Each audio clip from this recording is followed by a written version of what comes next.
मुख्यमंत्री पुष्कर सिंह धाम में आ जाएंगे बद्रीनाथ धाम। श्रद्धालुओं को मिलने वाली सुविधा और यात्रा व्यवस्था का करेंगे निरीक्षण। हल्द्वानी में अधिकारियों के साथ कैची धाम मेले की तैयारी की भी करेंगे समीक्षा।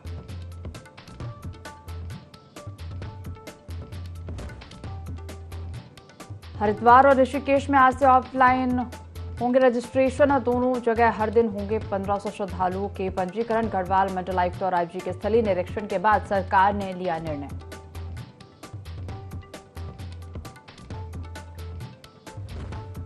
लोकसभा चुनाव के प्रचार में सबसे ज्यादा डिमांड पे रहे सीएम धामी। 10 राज्य और 60 से ज्यादा चुनावी कार्यक्रम में हुए शामिल। 22 दिनों तक सीएम धामी ने किया धुआंधार प्रचार।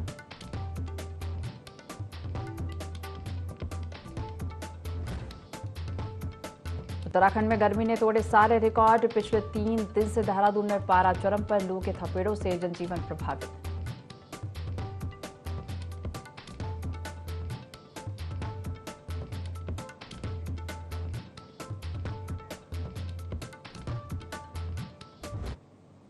देवभूमि लाइव देख रहे हैं यहाँ पर, मैं हूं आपके साथ दिव्या। बुलेटिन की शुरुआत करेंगे देहरादून से खबर के साथ। हरिद्वार और ऋषिकेश में आज से ऑफलाइन रजिस्ट्रेशन होंगे। दोनों जगह हर दिन 1500 श्रद्धालुओं के पंजीकरण होंगे।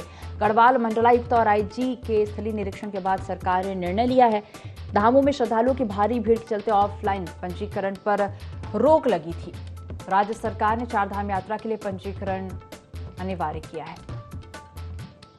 हरिद्वार और ऋषिकेश में आज से ऑफलाइन रजिस्ट्रेशन शुरू हो गए हैं। दोनों जगह हर दिन 1500 श्रद्धालुओं के पंजीकरण होंगे। गढ़वाल मंडलायुक्त और आईजी के स्थलीय निरीक्षण के बाद सरकार ने यह निर्णय लिया है। धामों में श्रद्धालुओं की भारी भीड़ के चलते ऑफलाइन पंजीकरण पर रोक लगी थी। राज्य सरकार ने 4 धाम यात्रा के लिए पंजीकरण भी अनिवार्य किया है।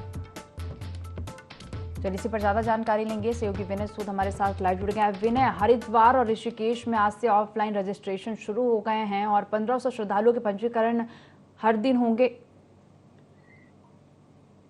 जी बिल्कुल दिव्या, देखिए आपको बता दें कि जिस तरह से 4 धाम यात्रा उत्तराखंड में चल रही है, इसको लेकर के लगातार तमाम जो प्रयास हैं वो उत्तराखंड सरकार द्वारा किए जा रहे हैं कि जिससे जो भी 4 धाम यात्री इस दौरान उत्तराखंड पहुंच रहे हैं उनको कोई भी असुविधा ना हो, इसके लिए तमाम प्रयास जो है इस दौरान किए जा रहे हैं। तो वहीं अब यहाँ पर बात की जाए जो रजिस्ट्रेशन है, रजिस्ट्रेशन यहाँ पर 31 मई तक जो है बंद किए गए थे, लेकिन आज से जो है उसकी शुरुआत हो चुकी है और ऑफलाइन जो रजिस्ट्रेशन है आज से होने शुरू हो गए, जिसमें 1500 जो यात्री हैं वो यहाँ पर जो है रजिस्ट्रेशन करा सकते हैं। तो बड़ी संख्या में जिस तरह से 4 धाम यात्रा में श्रद्धालु पहुंच रहे हैं, उसको लेकर यहाँ पर तमाम जो व्यवस्थाएं है उत्तराखंड सरकार द्वारा की गई है कि किसी भी तरह से कोई असुविधा जो है श्रद्धालुओं को इस दौरान ना हो सके। तमाम बड़े अधिकारियों की जो ड्यूटी है इस दौरान 4 धाम यात्रा में लगाई गई है। साथ ही साथ सभी अधिकारियों को दिशा निर्देश भी इस दौरान दिए गए हैं कि कोई भी जो है यहाँ पर जो श्रद्धालु आते हैं तो श्रद्धालुओं के साथ जो है अच्छा व्यवहार करें और उनको किसी भी तरीके की जो असुविधा है वो ना हो। साथ ही साथ आपको ये भी बता दें कि जो स्वास्थ्य के क्षेत्र में अगर बात करें तो स्वास्थ्य विभाग की भी पूरी तैयारियां जो है 4 धाम यात्रा के दौरान देखने को मिल रही है। तमाम जगहों पर 4 धाम यात्रा के दौरान जो है स्टॉल लगाए गए हैं, वहां पर डॉक्टरों की जो तैनाती है इस दौरान की गई है और सभी को जो है यहाँ पर मुख्यमंत्री पुष्कर सिंह धामी ने इस दौरान जो अनिवार्य यहाँ पर किया है वो रजिस्ट्रेशन को लेकर के अनिवार्य किया है कि जो भी 4 धाम यात्रा में श्रद्धालु आते हैं वो उनका रजिस्ट्रेशन होना जरूरी है। जी तो गढ़वाल मंडलायुक्त और आईजी ने स्थलीय निरीक्षण के बाद सरकार ये निर्णय लिया है और हालांकि हम देख पा रहे थे कि आईजी और जो मंडलायुक्त है उन्होंने निरीक्षण भी किया था। निरीक्षण के बाद ऑफलाइन पंजीकरण जो था उसको दोबारा शुरू किया गया है।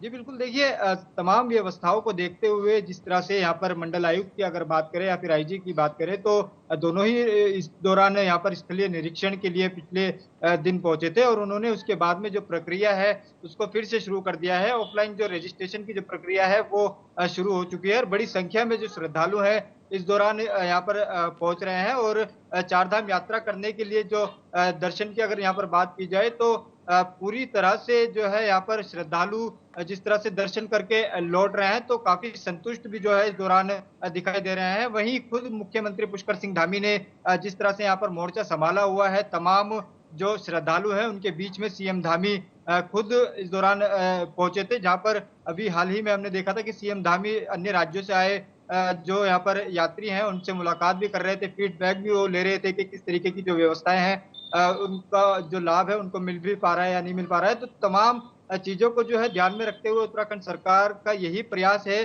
कि कोई भी श्रद्धालु उत्तराखंड आ रहा है तो वो यहाँ पर अच्छे से दर्शन करने के बाद में, चार धाम यात्रा में दर्शन करने के बाद में जो है अपने राज्य में लौटे। और तमाम जो दुरुस्त व्यवस्थाएं उत्तराखंड सरकार की चार धाम यात्रा को लेकर के की गई है, ऐसे में जो है यहाँ पर पूरी व्यवस्थाओं के साथ अधिकारियों को भी दिशा निर्देश दिए गए हैं कि वो किसी भी तरह से जो यहाँ पर आने वाले जो श्रद्धालु हैं उनको असुविधा ना हो, उसके लिए पूरी तरह से तैयार रहेंगी। जय विनय, तो हरिद्वार और ऋषिकेश में आज से ऑफलाइन रजिस्ट्रेशन शुरू होंगे और हर दिन 1500 श्रद्धालुओं के पंजीकरण भी होंगे। फिलहाल जुड़ने के लिए और तमाम जानकारी साझा करने के लिए आपका धन्यवाद। मशहूर अभिनेता रजनीकांत बद्रीनाथ पहुंचे, जहां उन्होंने मंदिर में दर्शन कर पूजा अर्चना की और इसके बाद बद्रीनाथ मंदिर प्रभारी अधिशासी अभियंता अनिल ध्यानी ने फिल्म स्टार को भगवान बद्री विशाल का प्रसाद भेंट किया और इसके बाद उन्होंने महालक्ष्मी मंदिर में भी पूजा अर्चना की। बद्रीनाथ में मशहूर अभिनेता रजनीकांत पहुंचे हैं और बद्री विशाल के दर्शन भी किए।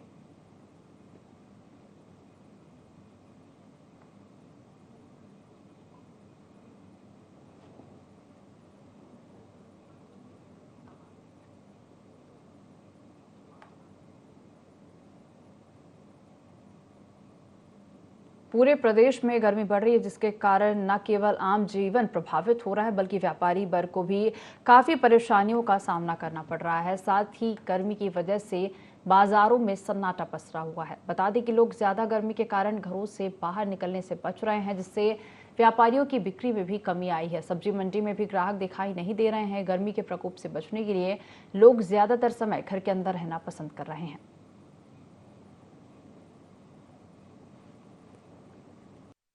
अपेक्षा इस साल बिक्री बहुत ज़्यादा बढ़ गई है गर्मी के कारण। गर्मी बहुत ज़्यादा है। अगर आप टेम्परेचर की बात करें तो पिछले साल की बात करें तो 39-40 से ऊपर टेम्परेचर नहीं गया और इस बार 44-45 तक पहुंच रहा है। तो गर्मी से राहत पाने के लिए लोग फ्रिज, कूलर की, एसी की तरफ भाग रहे हैं और कंपनियों के पास भी मतलब फ्रिज और कूलर सब खत्म हो चुके हैं। इतनी सेल इस बार है सर। दोपहर में तो यह है कि दोपहर में तो थोड़ा सा हल्का ही रहता है क्योंकि गर्मी इतनी ज़्यादा है, लोग घर से बाहर नहीं निकलते। पर यह है कि शाम के टाइम जैसे 4 बजे के बाद तो कस्टमर की लाइन लग जाती है शॉप पे। नालों नहरों पर नज़र आ रहे हैं क्योंकि गर्मी इतनी ज़्यादा है। गर्मी से निजात पाने के लिए इसका पानी है, पानी में नहा रहे हैं, गर्मी से निजात पा रहे हैं। अगली खबर का रुख करेंगे। चार धाम यात्रा में अब 10 जून तक वीआईपी दर्शन नहीं होंगे। पहले यह अवधि 31 मई तक निर्धारित थी। धामों में निरंतर उमड़ रही यात्रियों की भीड़ को देखते हुए सरकार ने यह कदम उठाया है। मुख्यमंत्री पुष्कर सिंह धामी के निर्देशों के क्रम में मुख्य सचिव राधा रतूड़ी ने सभी राज्यों और केंद्र शासित प्रदेशों के मुख्य सचिवों को इस संबंध में पत्र भेजा है। वहीं भाजपा प्रदेश प्रवक्ता कमलेश रमन ने सरकार के फैसले को सराहनीय बताते हुए कहा कि अन्य राज्यों से आने वाले श्रद्धालुओं को दर्शन कराना सरकार की पहली प्राथमिकता है। उन्होंने कहा कि वीआईपी कभी भी दर्शन करने के लिए जा सकते हैं, लेकिन बाहर से आने वाले श्रद्धालुओं को अच्छे से दर्शन होने के साथ ही व्यवस्थाएं मिलना ज्यादा जरूरी है। देखिए, बहुत ही सराहनीय कदम है। मुझे लगता है कि जो अन्य प्रदेशों से हमारे श्रद्धालु आ रहे हैं, सरकार के लिए पहली प्राथमिकता उनकी है कि वो दर्शन करें। और रही बात वीआईपी की, तो क्योंकि उत्तराखंड में है तो उत्तराखंड में तो कभी भी हमारे यहाँ का जनमानस दर्शन करने के लिए जा सकता है, क्योंकि जो बाहर से श्रद्धालु आ रहे हैं उनको व्यवस्थाएं मिले, अब वो सही तरीके से दर्शन कर सके, ताकि अन्य प्रदेशों में जाकर के उत्तराखंड की जो भी यहाँ का कल्चर है, यहाँ की जो हमारी पहाड़ है, यहाँ का पर्यावरण है, यहाँ की हरियाली है, उनको लेकर के अपने प्रदेशों में जाए और यहाँ केदार बाबा, बद्री धाम, यमुनोत्री, गंगोत्री के दर्शन करके जब वो जाएंगे तो यहाँ की जो प्राचीन जो यहाँ की संस्कृति और सभ्यता है उनको बताने का काम करेंगे अपने राज्य में।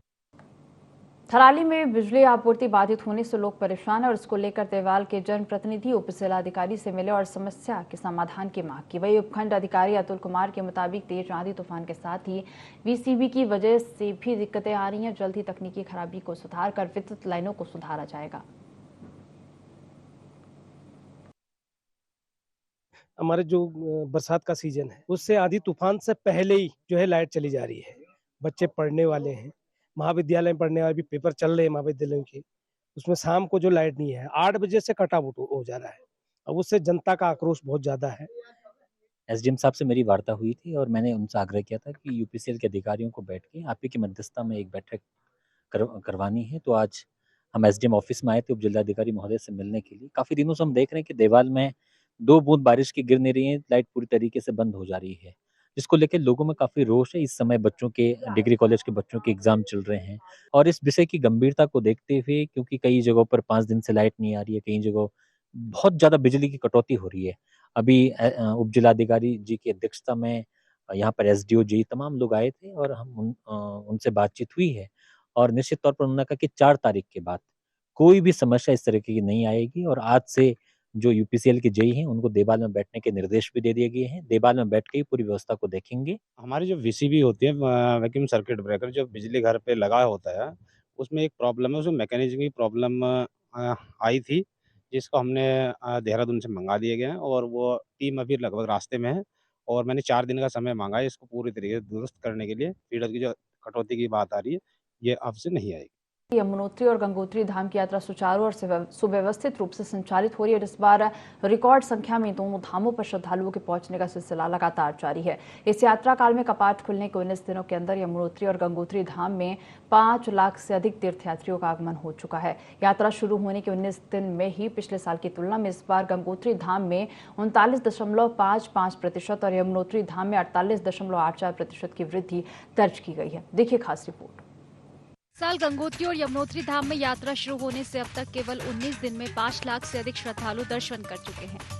यह आंकड़ा पिछले साल की तुलना में कहीं ज्यादा रिकॉर्ड किया गया है, क्योंकि वर्ष 2023 में गंगोत्री धाम में जहां 1,21,000 यात्री दर्शन करने पहुंचे, तो इस बार 2 लाख यात्री दर्शन कर चुके हैं। यह आंकड़ा पिछले साल की तुलना में 39.55% अधिक है। इस तरह यमुनोत्री धाम में वर्ष 2023 में जहां 1 लाख से ज्यादा श्रद्धालुओं ने दर्शन किए हैं, तो वहीं इस वर्ष अब तक 2 लाख से ज्यादा श्रद्धालु दर्शन कर चुके हैं। यमुनोत्री धाम में भी 1 लाख से अधिक श्रद्धालुओं ने दर्शन किए हैं और यह बढ़ोतरी दर 48.84% है। यमुनोत्री में अभी थोड़ा प्रशासन ने थोड़ा रेस्ट्रिक्शंस लगाए हैं, सभी का जो रजिस्ट्रेशन है वो देखा जा रहा है, तो इस वजह से थोड़ी भीड़ कम हुई है और जो भी हरिद्वार से ऑफलाइन रजिस्ट्रेशन बंद करा दिए है तो थोड़ा भीड़ थोड़ी कम हुई है। कल हमको मंदिर में ज़्यादा टाइम नहीं लगा, हार्डली 10-15 मिनट में हो गया, सिर्फ वो टाइम लगा सिर्फ चढ़ने उतरने में। बाकी यमुनोत्री का तो काफ़ी ठीक था हमारा एक्सपीरियंस, ज़्यादा भीड़ नहीं थी। बाकी आगे का तो हम जा रहे हैं और दर्शन भी बहुत अच्छे से हो रहा है, तो अभी जाना काफ़ी अच्छा है। वहाँ पे प्रशासन द्वारा तो काफ़ी अच्छी तैयारी हो गई है और पुलिस ने मतलब बहुत भीड़ को काफ़ी कंट्रोल कर रखा है और घोड़ों के लिए भी अलग रास्ता बना रखा है, तो उससे जैसे जो यात्री पैदल जा रहे हैं उनको दिक्कत नहीं हो रही अब जाने आने में। मतलब काफ़ी अच्छा हो गया अब यमुनोत्री का यात्रा अच्छा रहा, मतलब बहुत अच्छा अनुभव रहा यमुनोत्री का। वहीं यह भी देखने को आ रहा है कि दोनों धामों में इस बार श्रद्धालु स्वयं के वाहनों से भी बड़ी तादाद में पहुंचे हैं। आंकड़ों के हिसाब से देखा जाए तो गंगोत्री में इस बार करीब 19,000 से अधिक वाहनों की एंट्री हुई है, जबकि पिछले साल करीब 10,000 वाहनों की ही एंट्री हुई थी। वहीं यमुनोत्री धाम में इस बार 18,000 से अधिक वाहनों को प्रवेश मिला है, तो पिछले साल यह आंकड़ा 9,000 वाहनों का रहा था। इस प्रकार तीर्थ यात्रा पर आने वाले वाहनों की संख्या पिछले साल की तुलना में इस बार गंगोत्री में 39.64% और यमुनोत्री में 46.40% अधिक है। यमुनोत्री और गंगोत्री का दर्शन बहुत अच्छा हुआ, बहुत गवर्नमेंट की तरफ से बहुत अच्छा सब अरेंजमेंट करा हुआ है, तो कहीं किसी लोगों को कोई परेशानी नहीं है, अच्छे से दर्शन हो रहा है, सब कुछ अच्छा है। तो मेरा यही आप लोगों से, जो आप आना चाहते हैं आप आइए, दर्शन करिए, 4 धाम यात्रा अपने परिवार के साथ। अभी तक तो कोई दिक्कत नहीं है, रूट साफ है, भीड़ नहीं है, ट्रैफिक भी नहीं है, सुकून से जा रहा है, सुकून से आ रहा है। अब तक तो कोई दिक्कत नहीं है। यमुनोत्री गए थे हम लोग, कल गए थे, अभी तक तो फिर सुबह कल 1-2 बजे नीचे उतर गए सब लोग, यमुना नीचे गए आ गए। उसके बाद क्या है, उधर से हम लोग जा रहे थे, गंगोत्री रोड जा रहे थे, अब उत्तरकाशी में है। उत्तरकाशी से तो साफ सिरा रहे हैं, अभी 2 घंटे का पहले लेट होनी थी, 2 घंटे का पहले आ गए हम लोग। 4 धाम यात्रा को प्रारंभ हुए आज 19वां दिन है और लगातार जो है उत्तरकाशी जनपद को अगर बात करूं तो गंगोत्री और यमुनोत्री धाम में जो लगातार जो है श्रद्धालुओं की संख्या बढ़ती जा रही है। लगभग अभी तक जो है 5 लाख से अधिक लोग जो है दर्शन कर चुके हैं, जो कि एक रिकॉर्ड है, क्योंकि अभी तक जो है पहली बार जो है इतने लोगों ने जो है अब तक दर्शन कर चुके हैं। लेकिन फिलहाल जो शासन प्रशासन ने यहाँ पे व्यवस्था की है, उसको लेकर जो यात्रीगण है उनमें जो है खुशी की लहर है, क्योंकि शासन प्रशासन द्वारा बहुत अच्छी यहाँ पे जो व्यवस्था बनाई गई है। जहाँ तक मैं बात करूँ गंगोत्री और यमुनोत्री धाम की, तो वहाँ पे जो है इस समय कोई भीड़ नहीं है, लाइन नहीं लगानी पड़ रही और यात्री जो है बहुत आसानी से दर्शन कर रहे हैं। दीपक नोटल, ND24 उत्तरकाशी। इस बार रिकॉर्ड संख्या में तीर्थयात्रियों और वाहनों के आवागमन के बावजूद बेहतर यात्रा प्रबंधन के चलते यात्रा सुरक्षित और सुव्यवस्थित रूप से जारी है। यात्रा मार्गों पर वाहनों की आवाजाही भी सुचारू बनी हुई है। प्रशासन द्वारा भी लगातार यात्रा व्यवस्थाओं की बारीकी से निगरानी और स्थलीय निरीक्षण किया जा रहा है। यात्रा संचालन को सुव्यवस्थित बनाए रखने के लिए प्रशासन ने व्यापक इंतजाम किए हैं और धामों के साथ ही यात्रा मार्गों पर बड़ी संख्या में अधिकारियों को तैनात भी किया गया है। शुरुआती 2 दिनों को छोड़ दिया जाए तो लगभग सभी यात्री व्यवस्था को लेकर काफी खुश दिखाई दिए। उत्तरकाशी से IND24 के लिए दीपक नौटियाल की रिपोर्ट। 4 जून को होने वाली मतगणना की तैयारियां तेज हो गई हैं। भाजपा के पूर्व कैबिनेट मंत्री अरविंद पांडे का कहना है कि एग्जिट पोल के नतीजे भी भाजपा के ही पक्ष में आएंगे। जिस तरह से चुनाव के दौरान भाजपा के समर्थन में मतदाताओं को सहयोग मिला है, ऐसे में 4 जून का दिन ऐतिहासिक होगा और भाजपा भारी बहुमत के साथ एक बार फिर केंद्र में सरकार बनाएगी। जनता ने देश के भविष्य के लिए, उज्जवल भविष्य के लिए लोगों ने वोट डाला है और लोगों ने ये तय करके वोट डाला है मोदी जी को ही देश का प्रधानमंत्री तीसरी बार बनाना है। लोगों ने ऐतिहासिक वोट कमल के फूल पे वोट डालकर लोगों ने मतदान किया है और निश्चित ही एनडीए की सरकार प्रचंड बहुमत के साथ बन रही है। 400 से नीचे सीटें नहीं आएंगी, ऊपर ही सीट आएंगी, ये मेरा दावा है।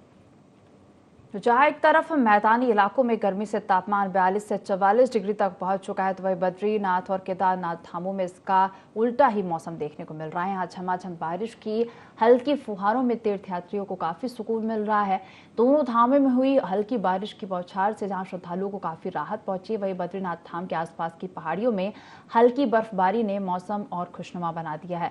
आपको बता दें कि बद्रीनाथ धाम में कपाट खुलने से लेकर अब तक करीब 3,25,000 श्रद्धालुओं ने भगवान श्री बद्री विशाल के दर्शन कर लिए। वहीं केदारनाथ धाम में आंकड़ा 5 लाख के पार हो चुका है।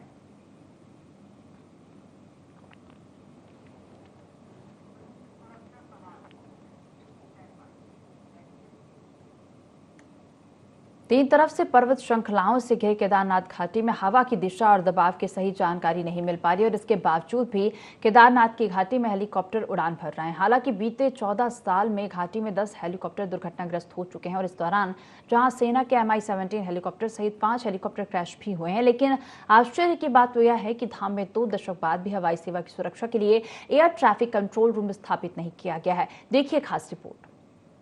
केदारनाथ में हेली सेवा का काम Uttarakhand civil aviation development authority और directorate general of civil aviation की देखरेख में संचालित हो रहा है। केदारनाथ धाम में MI-26 और MI-17 हेलीपैड तो मौजूद है, लेकिन एयर ट्रैफिक कंट्रोल सिस्टम स्थापित नहीं, जिस कारण हेलीकॉप्टर की उड़ान के दौरान पायलट को हवा के दबाव और तापमान की सही जानकारी नहीं मिल पाती। स्थिति यह है कि हवा की दिशा को जानने के लिए हेली कंपनी प्रबंधन द्वारा केदारनाथ और केदार घाटी के हेलीपैड पर झांकियां लगाई गई हैं, जिससे हवा की अनुमानित दिशा के हिसाब से हेलीकॉप्टर टेक ऑफ और लैंडिंग करते हैं। केदार घाटी से केदारनाथ तक जब हल्की बारिश में कोहरा छाने लगता है, तब हेलीकॉप्टर की उड़ान को लेकर संशय बना रहता है। यूकाडा के अपर सचिव C रविशंकर ने बताया कि केदारनाथ में जो हेली सेवा चलती है उसमें बड़ा चैलेंज मौसम का है। वहाँ एकदम से मौसम बदलता है, इससे डिसेबिलिटीज होने की काफी आशंका बढ़ जाती है। इसे इम्प्रूव करने के लिए हमने एंटायर वैली में कैमरे स्थापित किए हैं। इसके अलावा हमने एयरपोर्ट अथॉरिटी ऑफ इंडिया को भी अनुरोध किया है कि यहाँ पर एक ATC स्थापित की जाए। केदारनाथ वैली में जो बहुत इंटेंस हेलीकॉप्टर ऑपरेशंस चलता है, लगातार काफ़ी मात्रा में जो है सॉकीज चलता रहता है, तो वहाँ पे जो मेजर चैलेंज ये रहता है कि जो अचानक जो है मौसम बदलता है। वहाँ पे बादल जो है वैली में कभी कभी जो है वो अचानक आने पर जो है कभी कभी विजिबिलिटी का जो है समस्याएं रहती है। उसको इम्प्रूव करने के लिए 2022 का एक घटना होने के बाद हम लोगों ने जो है वो एंटायर वैली में जो है कैमरास को स्थापित किया है, के माध्यम से जो है काफ़ी हद तक जो है वो सेफ फ्लाइंग के लिए जो है एक मददगार जो है साबित हो रहा है। इसके अतिरिक्त जो है हम लोगों ने ये अनुरोध किया है एयरपोर्ट अथॉरिटी ऑफ इंडिया से कि इतना इंटेंस हेलीकॉप्टर ऑपरेशंस होने के कारण वहाँ पे एक ATC भी जो है स्थापित किया जाए। एयर ट्रैफिक कंट्रोल रूम की मांग जब कांग्रेस भी करने लगी है। कांग्रेस प्रदेश अध्यक्ष का कहना है कि इस कंट्रोल रूम के बिना लोगों की जान को खतरा रहता है, इसलिए सबसे पहले सरकार को एयर कंट्रोल रूम स्थापित करने का काम करना चाहिए। उन्होंने कहा कि उड़ानों की सीमा तय होनी चाहिए और वो तभी होगा जब सरकार सही तरीके से चीजों का रोड मैप बनाएगी। उन्होंने कहा कि इस दिशा में सरकार ने कोई भी तैयारी नहीं की है और सरकार पूरी तरह से फेल है। सबसे महत्वपूर्ण विषय वो है जो आपने अंत में कहा, एयर कंट्रोल रूम, जिसके बिना लोगों की जान को बहुत खतरा रहता है। और मेरा ये मानना है कि सरकार को सबसे पहला काम एयर कंट्रोल रूम स्थापित करने का करना चाहिए। उड़ानों की सीमा तय होनी चाहिए और वो तभी होगा जब सरकार सही तरीके से चीज़ों को का रोड मैप बनाएगी। लेकिन मुझे ये लगता है कि केवल कर दिया कहने से नहीं होता, सरकार पूरी तरीके से फेल है और सरकार ने कोई भी तैयारी जो सही तरीके से तैयारी होनी चाहिए थी उससे सरकार बची है। वहीं भाजपा का कहना है कि air traffic control room Bharat सरकार के द्वारा तैयार किया जाता है। भाजपा के प्रदेश मीडिया प्रभारी मनवीर चौहान का कहना है कि अगर कहीं पर भी कंट्रोल रूम स्थापित होते हैं वो DGSE के मानकों के अनुरूप स्थापित किए जाते हैं।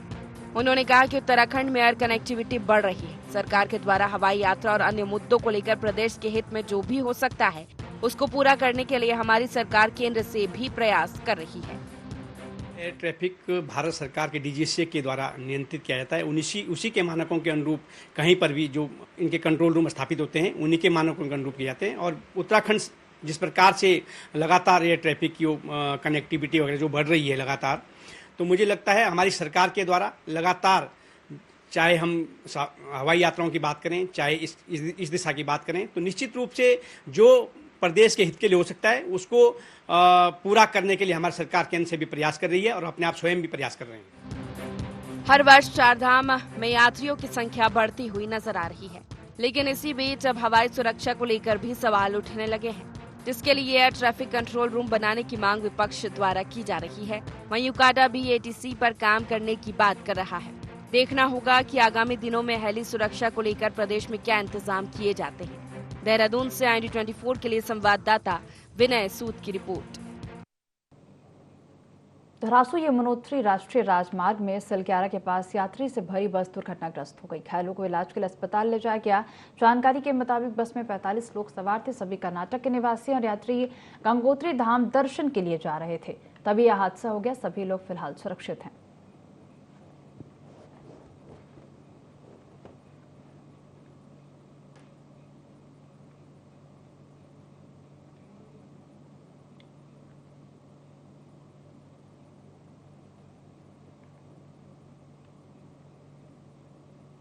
उत्तरकाशी के जंगल में एक कार सवार व्यक्ति ने जंगल में आग लगा दी, जिस पर जिलाधिकारी डॉक्टर मेहरबान सिंह बिष्ट ने उक्त वाहन को पकड़कर आग लगाने वाले व्यक्ति के खिलाफ मुकदमा दर्ज करने के निर्देश देते हुए कहा कि वनों में आग लगाने के लिए जिम्मेदार लोगों को कतई बख्शा नहीं जाएगा।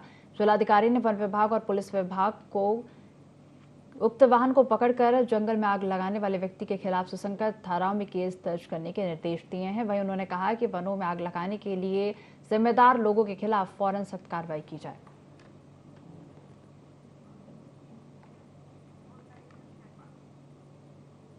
इस बुलेटिन में फिलहाल इतना ही। आप देखते रहिए ID24। नमस्कार।